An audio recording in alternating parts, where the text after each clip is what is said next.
notre réel, véritable patron. C'est toi qui le diriges. Nous t'appartenons, Seigneur.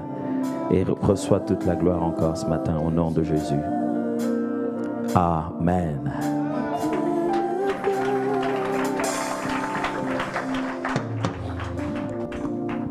J'aimerais vous exhorter à lire Josué chapitre 1 à partir du premier verset. Josué chapitre 1 à partir du premier verset.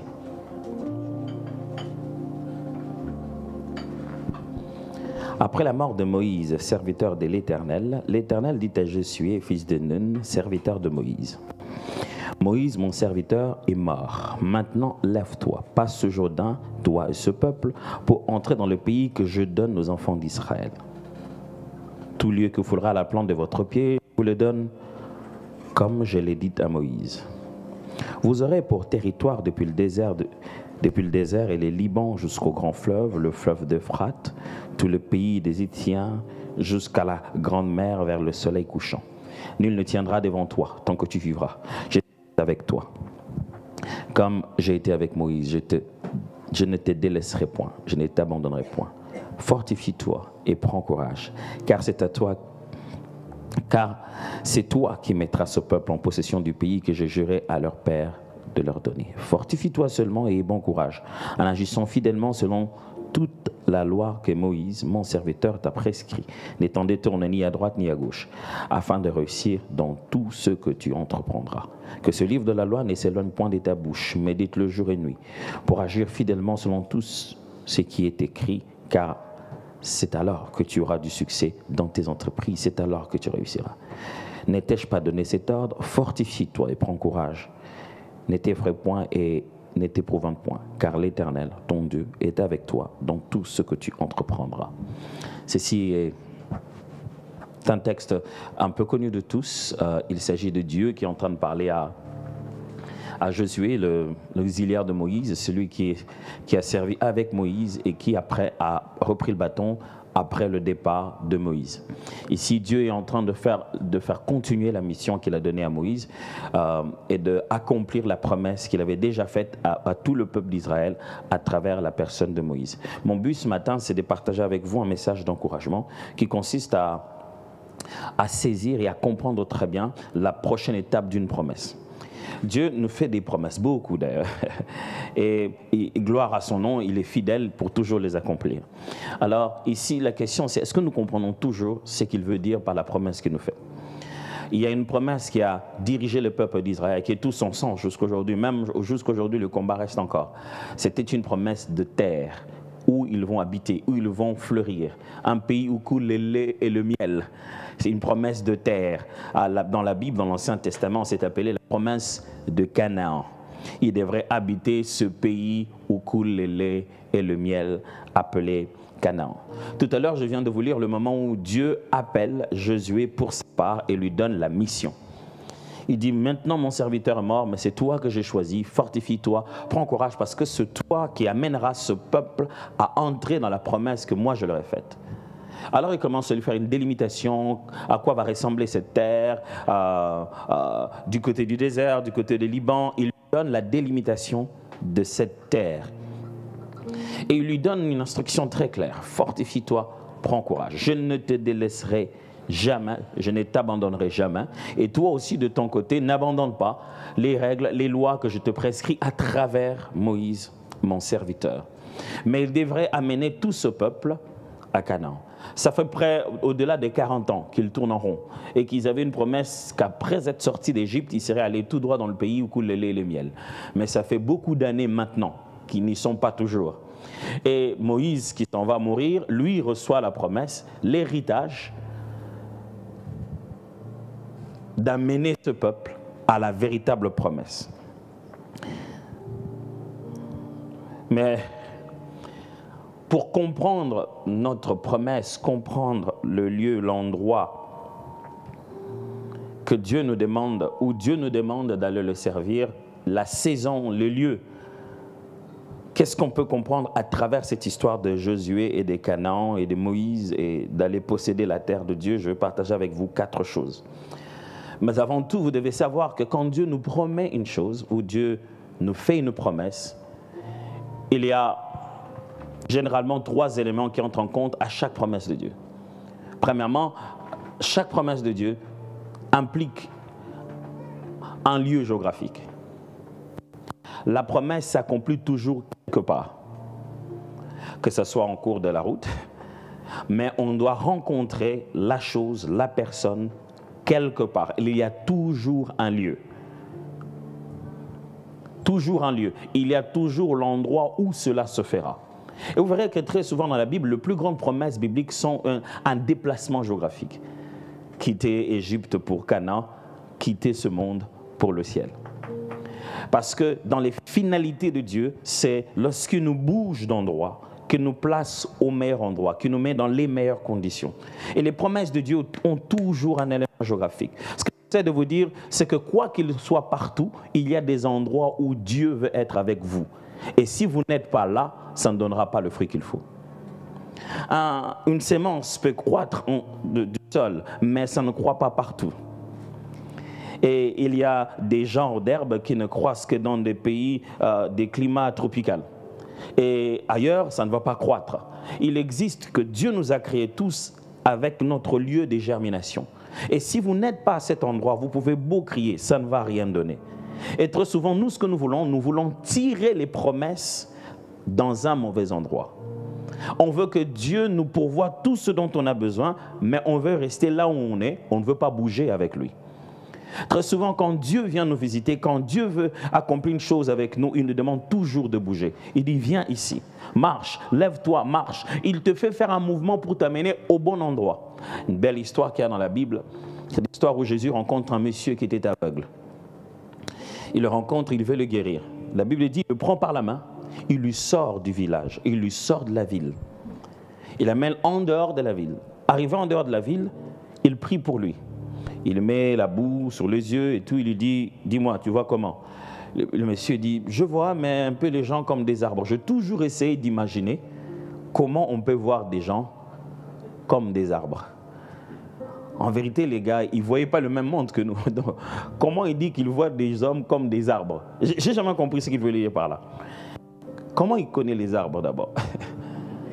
Donc, j'ai jamais compris ce qu'il veut dire par là. Mais il veut simplement dire que si c'est que je vois, c'est ce que vous appelez les êtres humains, non, je crois qu'il y a un problème. Ils sont pas clairs.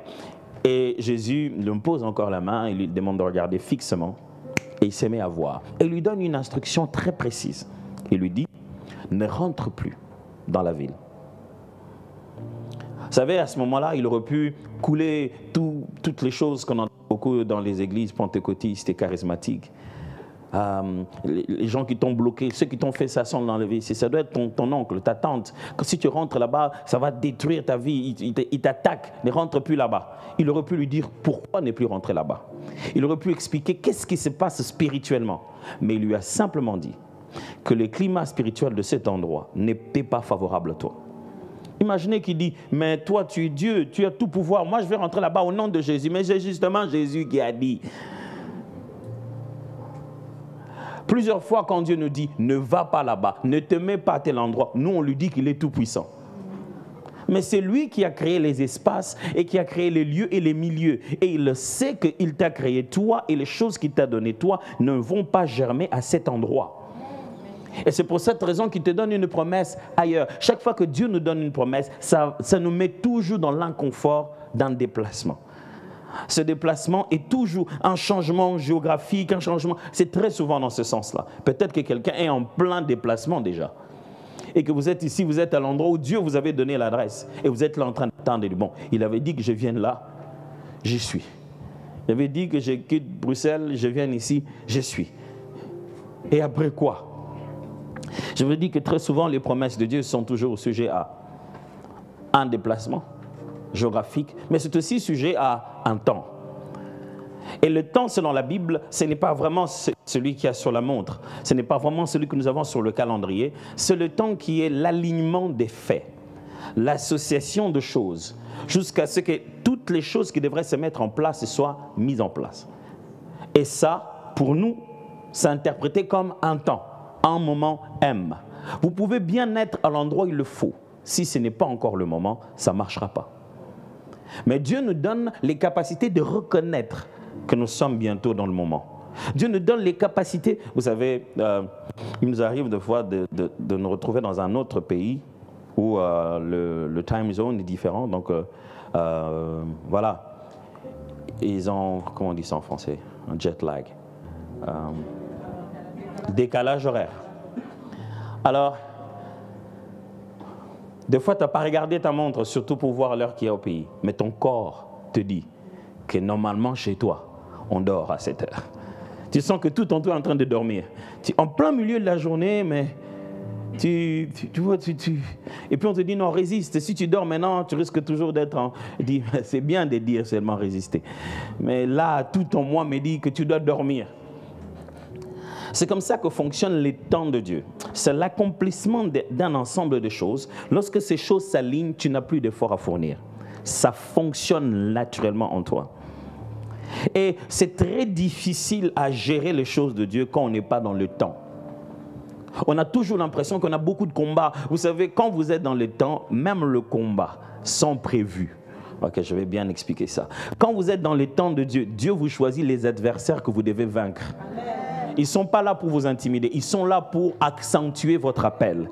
Quand David était dans son temps, subitement, les Philistins n'avaient pas d'idée de venir combattre Israël. Mais le jeune a reçu l'onction. Du coup, on a emmené un Goliath.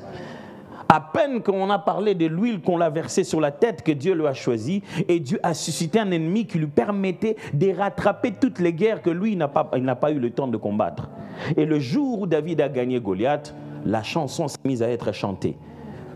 Saül a gagné, c'était 1000. David a gagné, c'était 10 000. David n'a gagné qu'une seule bataille. Oh oui, ça suffit pour rattraper et multiplier par 10 les efforts que Saül a fait. Quand l'alignement de choses se fait, quand c'est le temps de Dieu, lui-même suscitera même les gens d'adversaires que tu as besoin de vaincre pour te donner la renommée nécessaire pour l'accomplissement de tes promesses. Le temps de Dieu, mes amis, on finit par le reconnaître. On reconnaît que c'est le temps de Dieu. Je sens que... Vous savez, ce jour où tu rentres, on te dit, mais qu'est-ce que tu as fait? Tu dis, bon, franchement, même moi-même, je ne comprends pas. Mais pourquoi ils t'ont appelé? Mais bon, je ne sais pas. Ça fait longtemps que j'attendais qu'ils m'appellent, mais ils m'ont appelé aujourd'hui. Mais c'est bizarre parce qu'eux, ils m'ont appelé. Et puis quand je suis arrivé au boulot, le chef aussi m'a appelé. On commence à m'appeler comme ça. Qu'est-ce qu'il y a? C'est le temps de louer Dieu. Il est en train d'accomplir sa promesse. Chaque fois que Dieu fait une promesse, il la place dans un espace et il place cette promesse dans un alignement de temps, au temps opportun, au moment opportun. Mais si la promesse va avec le temps et que la promesse va avec l'espace, sachez-le bien que la promesse va aussi avec une rencontre. Chaque fois que Dieu vous fait une promesse, il vous fait la promesse de rencontrer quelqu'un, de rencontrer un lieu, un endroit, quelqu'un. Il y a toujours une rencontre dans la promesse de Dieu. Il y a un facteur qui vient vous délivrer la promesse de Dieu. Et dans nos vies, il faudrait être très très attentif parce que tous ceux qui passent dans notre vie ne sont pas des personnes stratégiques. Mais il y en a d'autres qu'il faut absolument rencontrer parce qu'ils connaissent quelqu'un, qui connaît quelqu'un, qui connaît quelqu'un, qui connaît quelqu'un qui a réellement la réponse à ta question. Mais toi, tu ne sais pas voir les liens directs avec la personne qui a la réponse à ta question. Aujourd'hui, soyons sérieux, prenons un moment, regarde là où tu te trouves dans la vie. La porte dans laquelle tu es entré. Si tu essaies un peu de revenir en arrière, tu te rendras compte que ça a commencé très loin. C'est parce que tu es allé à l'anniversaire d'un tel, et là, il t'a présenté telle personne, et un jour, quand vous avez développé la relation avec cette personne en allant chez lui à la maison, que vous avez rencontré l'un de ses cousins qui venait d'Afrique, et qui vous a parlé. Donc, si vous rentrez en arrière, vous allez vous dire, waouh, c'était tellement des rencontres dans la vie. Alors, vous devez savoir une chose, autant que je vais rencontrer quelqu'un, autant quelqu'un doit me rencontrer. Ok, je me rappelle ça encore. Autant moi, je dois rencontrer quelqu'un, autant quelqu'un doit me rencontrer. Prenez conscience que vous êtes un instrument de Dieu pour orienter quelqu'un dans sa destinée. Quand vous commencez à prendre cette conscience-là, ceux qui doivent vous orienter prennent aussi conscience. C'est comme ça dans la vie. Plus vous devenez utile pour les autres, plus les autres deviennent utiles pour vous. Alors, on se comporte tellement en égoïste, on veut tellement rencontrer quelqu'un qu'on ne se demande pas si quelqu'un me rencontre. Qu'est-ce qu'il aura? Si quelqu'un me rencontre, vers quoi je lui ouvrirai les portes? Si quelqu'un me rencontre, comment je serai utile pour lui? On ne pense même pas en termes de je parlais avec un tel, je parlais avec lui. Après, j'ai quand même ce souci-là, je me dis, je vais faire 2 ou 3 petites recherches pour lui sur Internet quand même. Je vais lui envoyer cet article. Tu lui envoies, dis, écoute, sur base de ce qu'on a dit là, regarde cet article. Je pense que ça va beaucoup t'aider. Il suffit que quelqu'un t'envoie un article et ça t'ouvre les yeux. À partir du moment où tu commences à penser comme celui qui doit bénir les autres, alors Dieu se met à te bénir. En un mot, on appelle ça comme ça, il donne la sémence au semeur. Celui qui a la mentalité d'aller s'aimer dans la vie des autres se retrouvera toujours avec de quoi s'aimer et aussi de quoi rester garder pour lui-même. Quand tu commences à réfléchir comme quelqu'un qui doit être un instrument de bénédiction, tu deviens tout de suite éligible à la bénédiction de Dieu. Parce que Dieu est un investisseur. Il te bénit pour que tu deviennes une source de bénédiction. Pas un puits, pas un lieu de consommation de bénédiction, mais un lieu de distribution de bénédiction. Quand tu commences à développer la mentalité de distributeur, alors toi aussi tu recevras des autres qui distribuent. Je me souviens, on a eu des étapes dans notre famille où on était bloqués, on n'avait pas de moyens, ainsi de suite, je me souviens très bien. Je me souviens un épisode, on était en Afrique du Sud et ma femme et moi on réfléchissait, on s'est demandé on va rentrer à Kin, comment ça va se passer, on avait quitté la maison, on n'avait plus rien, quoi. Il fallait reprendre la vie à zéro après nos moments des études. Et comme l'apôtre Dallo dit toujours, après avoir prié avec sa femme, après, elle pose la question à l'homme, non pas. On a prié ensemble le Seigneur, mais puis on pose la question à l'homme. Chérie, qu'est-ce qu'on va faire? Il dit, mais on vient de parler au Seigneur de ce que lui, il doit faire. Qu'est-ce que... être l'homme, c'est pas facile. Mais c'est pas grave, alors... Donc, il me dit, mais vraiment, chérie, comment cela se ferait-il? J'ai dit, ça, c'est une vieille question. Mais comment ça va se passer? Et je lui ai répondu, je me souviens très bien ce jour-là. C'est avec beaucoup de confiance que je lui ai répondu. J'ai dit, le Dieu qui m'ordonne à moi de donner, ordonnera à quelqu'un d'autre de me donner. Si je suis obéissant au point de donner chaque fois tout, laisser tout partir, il me trouvera quelqu'un pour laisser tout partir à mon sujet aussi. C'est comme ça qu'on fonctionne, mes amis. Très souvent, nous, quand on vient à l'église, quand on entend promesse de Dieu, on ne réfléchit que dans un sens, dans le sens où ça nous bénéficie, nous. Quand vous entendez promesse de Dieu, sachez que vous êtes un instrument de Dieu pour l'accomplissement de la promesse de quelqu'un d'autre. Et tout le sens de votre vie, ce n'est pas que vous puissiez juste entrer dans vos promesses, mais c'est pour que vous soyez aussi un instrument par lequel les autres accèdent aussi à leurs promesses. Sachez-le bien, quand le peuple d'Israël était en train de sortir de l'Égypte, ils ne sont pas sortis seuls. Il y avait d'autres peuples esclaves. Et c'est dans la promesse d'Israël qu'ils ont trouvé, eux, l'occasion de sortir aussi. Alors ma question est celle-ci. Est-ce que quand les gens te rencontrent, ils rencontrent leurs promesses? Est-ce que de temps en temps, tu prends conscience que je suis un instrument?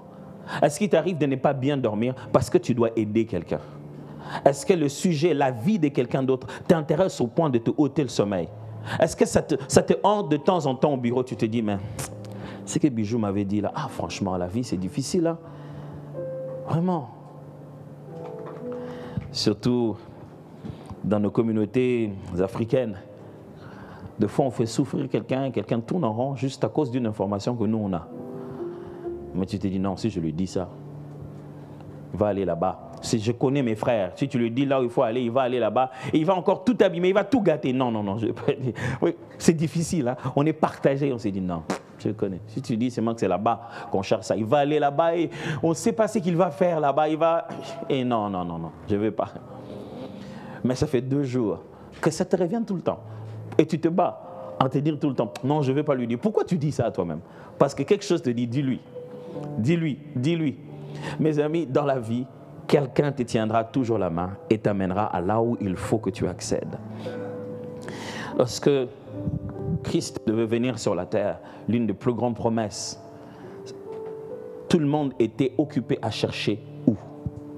Les mages sont venus jusque chez Pilate, chez Hérode. Ils sont venus pour chercher où. Et on leur a dit, le lieu, c'est Nazareth. Et puis, ils sont venus eux-mêmes avec le camp. Ils sont arrivés en frappant la porte en disant, nous sommes venus ici parce que nous avons vu l'alignement des étoiles et nous savons que c'est maintenant le temps de Dieu pour que le Messie soit arrivé. Dites-nous, c'est où?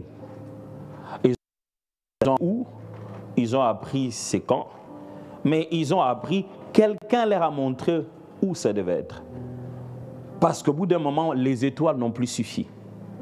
Ils ont perdu le nord, ils sont allés entrer dans la maison. Ils sont allés demander chez le roi. Il dit, nous suivions en étoile, on est un peu perdus là. Est-ce que tu ne peux pas nous dire, mes amis, dans la vie, même quand tu as toutes les prophéties du monde, tu as toutes tes paroles avec précision, Dieu mettra toujours finalement quelqu'un, un être humain, quelque part, pour te permettre d'atteindre ta destinée. Même Christ, venu en chair, il était déjà là, au bon endroit. Il a grandi, il a l'âge qu'il faut maintenant. C'est l'homme, oui, c'est lui, il est au bon endroit. Mais avant de commencer sa mission, il faut qu'une autre voix crie dans le désert. Répentez-vous. Il faut qu'il dise à tout le monde, voici l'agneau de Dieu qui ôte les péchés du monde. Ah! Et quand Jésus vient, il regarde, il dit, non, Seigneur, je ne peux pas te baptiser, c'est toi qui dois me baptiser. Il dit, non, laissons faire ce qui est écrit. Et la façon dont les choses doivent se dérouler, c'est que toi, tu dois me donner le bâton, et moi je dois continuer et donner aux autres. Dans la vie, si tu veux tout réussir par toi-même, tu te tueras à force d'orgueil. Je vais répéter ça. Quand tu as le petit sentiment que tu vaux tout par toi-même, tu vas devenir si orgueilleux que tu ne pourras même pas les sentir. Vous savez, l'orgueil, c'est comme une odeur que tu dégages mais que tu ne sens pas. Dès que tu es à côté des gens, ils sentent. Tu te dis, mais pourquoi tout le monde fait ça?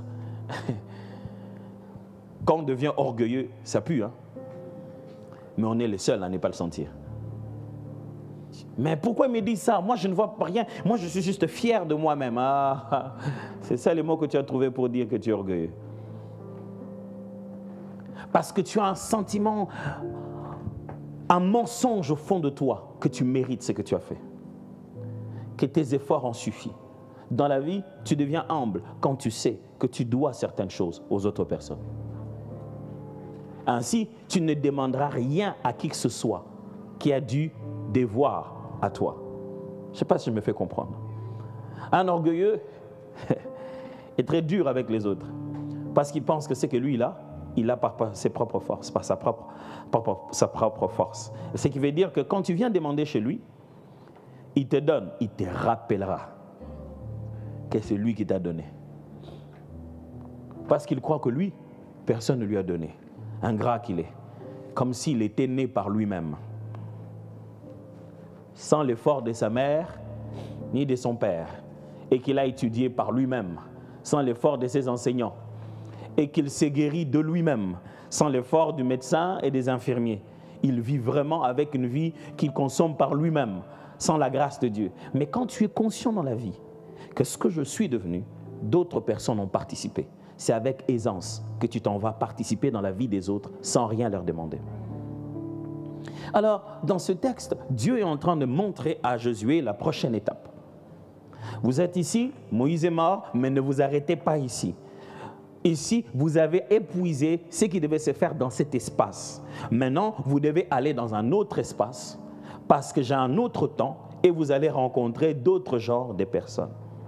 Première des choses à savoir, c'est que la promesse de Dieu, la prochaine étape de notre vie, existe déjà. Et il faut la posséder. Dieu ne va pas créer Canaan. Canaan existe. Non seulement que Canaan existe, mais Canaan est déjà conquis par d'autres personnes. D'autres personnes habitent cette terre. Quand Dieu vous fait une promesse, ce n'est pas parce qu'il va tout inventer maintenant. Quand Dieu vous fait une promesse, c'est que la promesse qu'il vous fait existe quelque part. Elle est dans un autre lieu.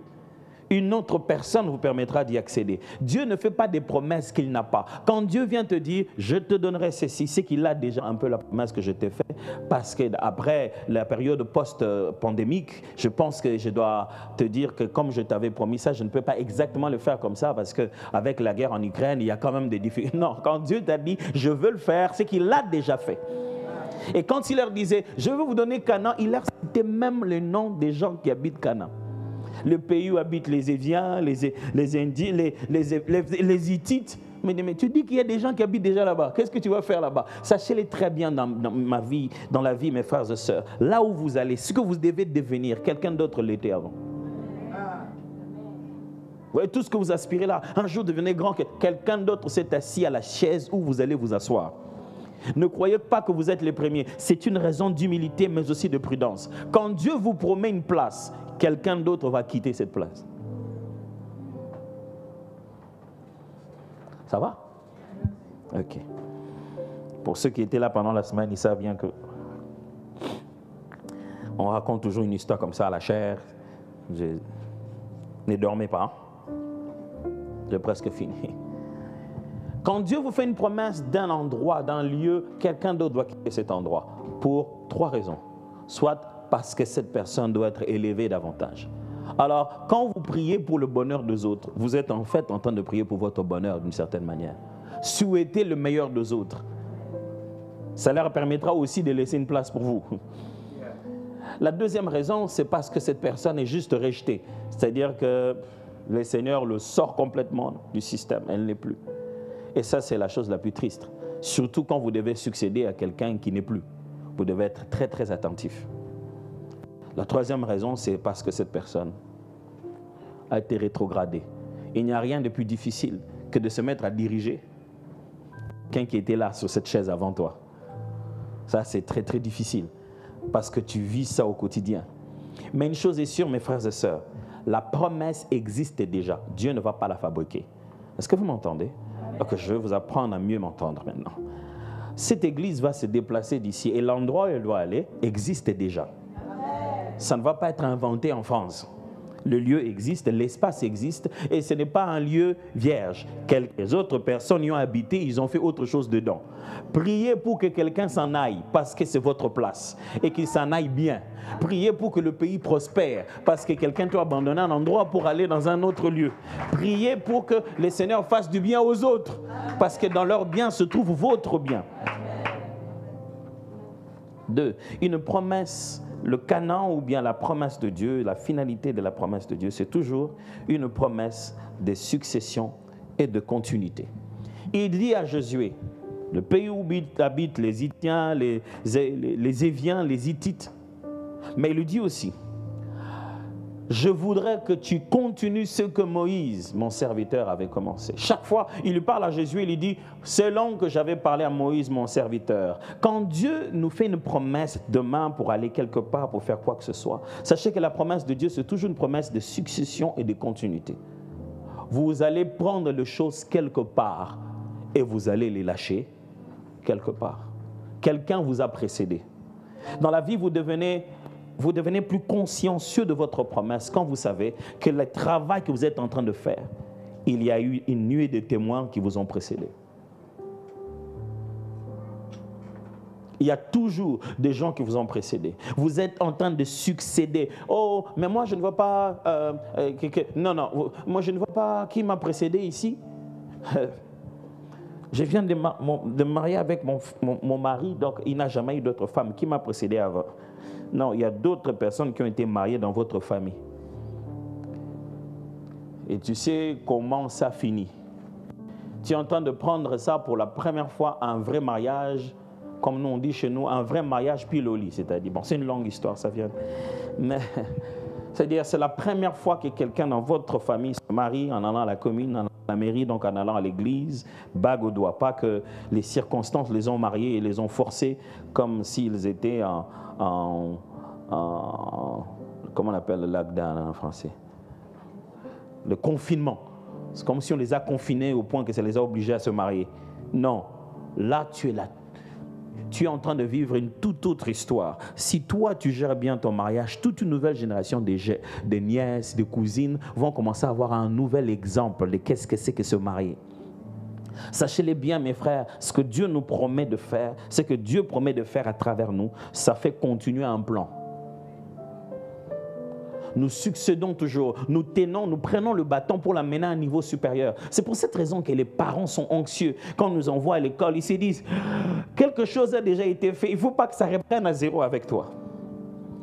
Mais c'est aussi... non seulement qu'on succède quelqu'un, mais on continue. C'est-à-dire, on prend ces choses-là, on les amène jusqu'à un niveau. Écoutez très bien cette phrase. Chaque génération a la responsabilité de léguer à la prochaine génération une image grande du Dieu qu'ils ont servi. Je répète, chaque génération a la responsabilité de léguer à la génération future une image grande du Dieu qu'ils ont servi. Si vous avez servi que le Dieu de donne-moi à manger, donne-moi à boire, donne-moi de quoi me vêtir, les enfants, quand ils commencent à prier Dieu, c'est ça seulement. Dieu, c'est pourquoi, donne-moi à manger, donne-moi le mariage, donne-moi... Mais quand vous êtes une génération, vous avez dit, donne-moi ce pays, donne-moi les extrémités de la terre, donne-moi ces 7 montagnes, donne-moi... Et vous les avez conquises. Vos enfants, quand ils viennent, ils ne vont plus rien avoir avec manger, boire et se vêtir. Ils visent une autre chose. Et je peux malheureusement vous dire que nous avons hérité très souvent du Dieu de donne-moi à manger, donne-moi à se vêtir, donne-moi à me marier. On dirait qu'il n'est capable que de faire ces genres de choses-là. Et que les autres domaines, vous savez quoi, on devait les laisser aux occultes. Qui vous a dit ça? Comment avez-vous lu que David était un adorateur et vous avez oublié qu'il était un roi? Comment avez-vous lu que Betsalel était rempli du Saint-Esprit et vous avez oublié qu'il était un architecte? Comment avez-vous oublié ça? Mes frères et sœurs, quand Dieu vous donne une promesse dans votre vie, c'est pour que, en vivant cette promesse, vous amenez une image grande de Dieu, si loin que les autres, en ayant vu votre Dieu, commencent à croire en Dieu beaucoup plus grand qu'avant. Je ne sais pas si quelqu'un m'entend très bien. Ils vont commencer à se dire, ah, je crois, Dieu peut le faire. Ah, moi, j'ai vu Dieu le faire. Je me souviens une fois, je croyais que Dieu guérit les malades et tout ça, mais je suis allé dans une école de guérison. Je ne sais pas pourquoi, un ami m'a amené là-bas et il m'a donné. Et on a eu la meilleure place, j'étais assis vraiment là où je voyais tout le monde. Et on a commencé à prier pour le malade. Jusqu'ici, j'avais vu des guérisons de malades. Jusqu'ici, avant ce moment-là,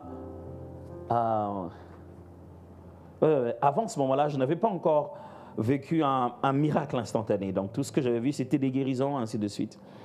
Je dis un miracle réparateur. Personnellement, dans mon ministère, jusqu'à ce moment-là. Alors,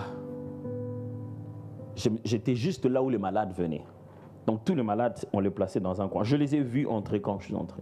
J'ai vu leurs conditions. J'ai même dépassé certains à cet endroit-là. Avec des sondes et tout.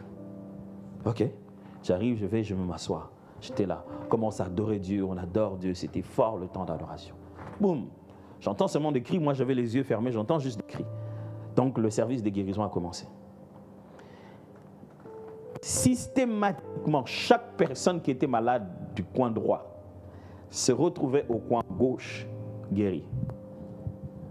Les gens que j'ai vus pâles, je les ai vus sauter. Je ne savais pas quoi dire, je faisais que pleurer.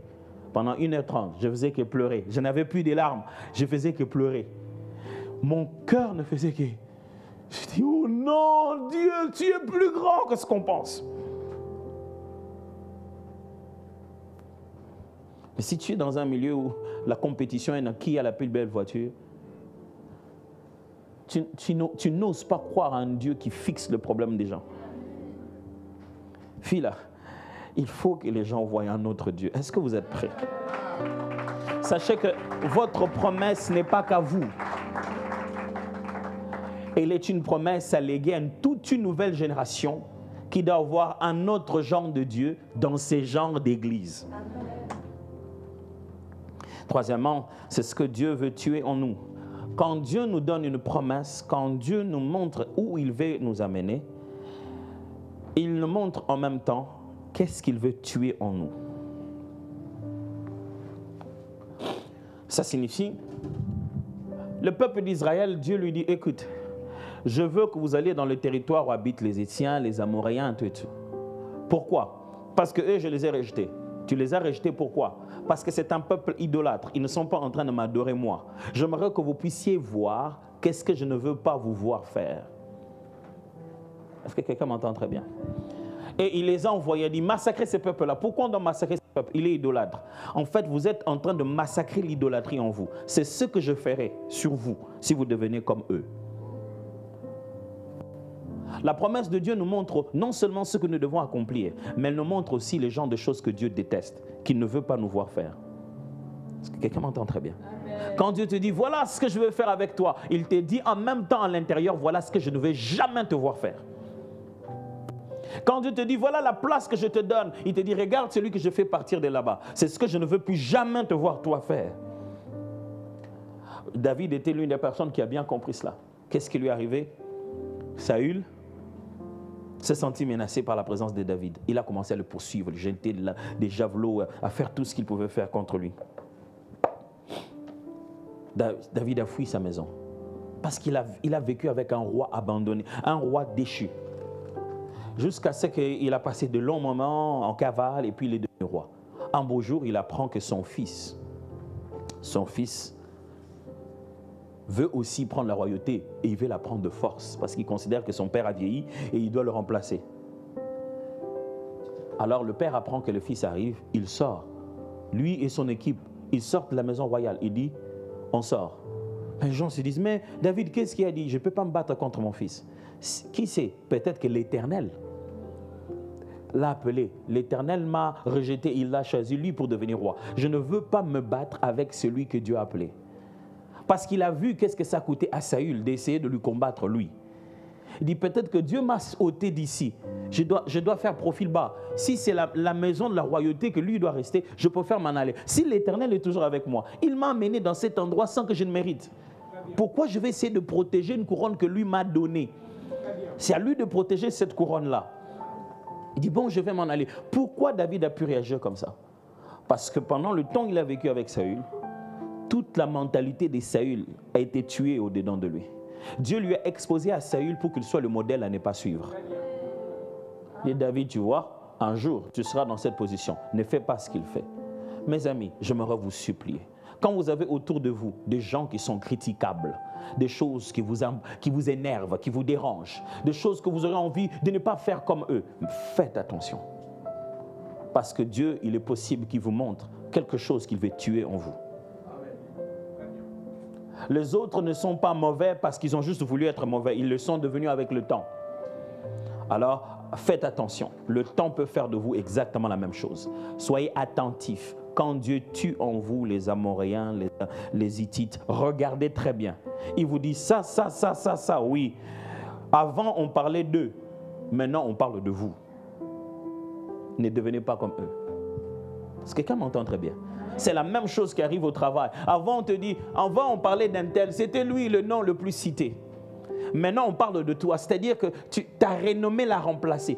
Fais attention, les choses qui l'ont fait tomber risqueraient de faire tomber. Et la raison pour laquelle Dieu te promet déjà bien avant d'arriver là-bas, il te promet ça bien avant, c'est pour qu'en regardant comment cette personne est en train de vivre, tu vois déjà les choses que Dieu n'aime pas. Les choses qui sont incompatibles avec ces niveaux-là. Les choses qu'il faudrait que tu traites autrement. Et en fin de compte, le sens de la promesse de Dieu, c'est que c'est un contexte de la révélation progressive de sa personne. Dieu, quand il nous promet de nous envoyer quelque part, c'est qu'il veut nous permettre de le connaître autrement. Nous. Quand Dieu te fait une promesse, mais dans cette aventure, tu vas connaître le Dieu que tu sers vraiment. Petit à petit. Tu vas commencer à te rendre compte, mais Dieu m'écoute. Hein? Je n'ai jamais compris que Dieu m'écoutait comme ça. Et puis il y a des moments où tu vas avoir l'impression que le ciel est fermé, que tu n'entends rien, que Dieu n'entend rien. Et tu vas avoir cette impression de solitude. Tu vas connaître Dieu.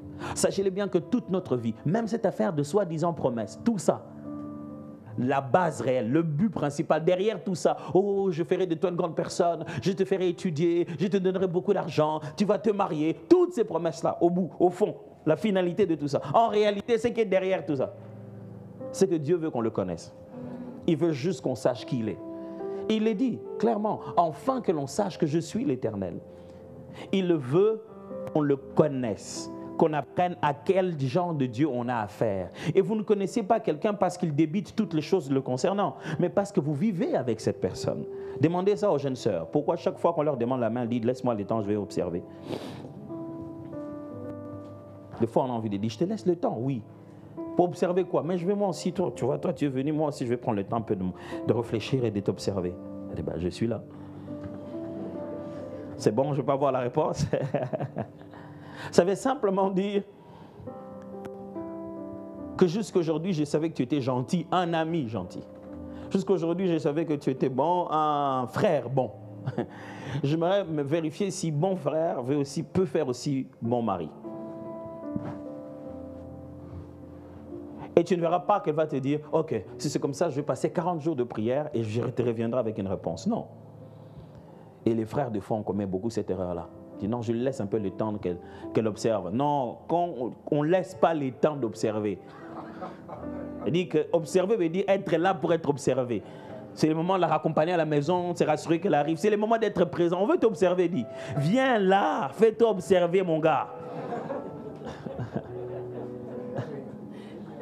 Tant qu'on t'observe, non, ces derniers temps, je ne l'appelle pas pasteur, elle m'a dit qu'elle m'observe. Mais justement, elle observe, elle voit que quand on te dit quelque chose, tu n'appelles plus, tu te fatigues si facilement. Tu n'es pas combatif. Mon cher, appelle. Non, ne m'appelle pas tout le temps, je prie encore. Écris. Oh, ne m'écris pas tout le temps, je suis encore en train de prier. Envoie des mails, mon cher. Sois présent, fais-toi écrire. Fais-toi observer. Ce que j'essaie de vous dire, c'est que les valeurs ont besoin d'une circonstance pour être vues. Le caractère de quelqu'un, on l'observe dans une circonstance, dans des faits. Et Dieu nous met dans des faits et dans des circonstances pour qu'on comprenne à quel genre de Dieu on a affaire. Sinon, s'il a guéri des malades, on croira qu'il ne fait que ça, guérir les malades. Mais il nous mettra dans tellement de différentes circonstances. Mes amis, c'est à quoi j'aimerais vous encourager aujourd'hui. Vous avez une promesse de Dieu. Cette promesse vous révélera à quel Dieu vous avez affaire. Vous avez une promesse de Dieu. Sachez que cette promesse-là, c'est aussi la transformation de votre caractère. Dieu veut tuer en vous les choses qu'il ne veut plus jamais voir à quelqu'un qui va placer à l'endroit où il vous appelle. Vous avez une promesse de Dieu. Sachez-le très bien, mes amis, ça s'accomplira dans un temps, dans un lieu, et Dieu utilisera toujours quelqu'un. Prions. Père de gloire, merci.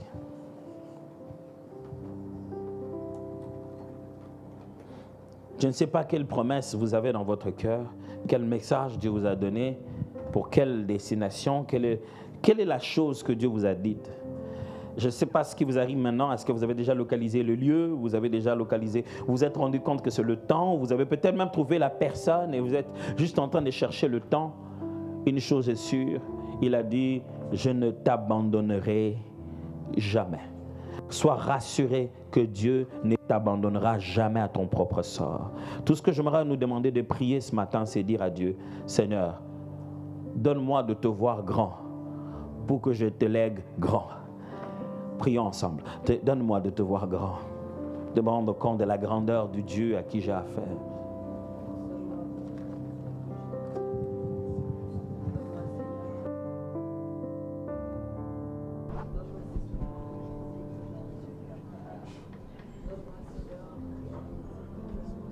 Oh, je ne veux pas, Seigneur, hâter le ciel.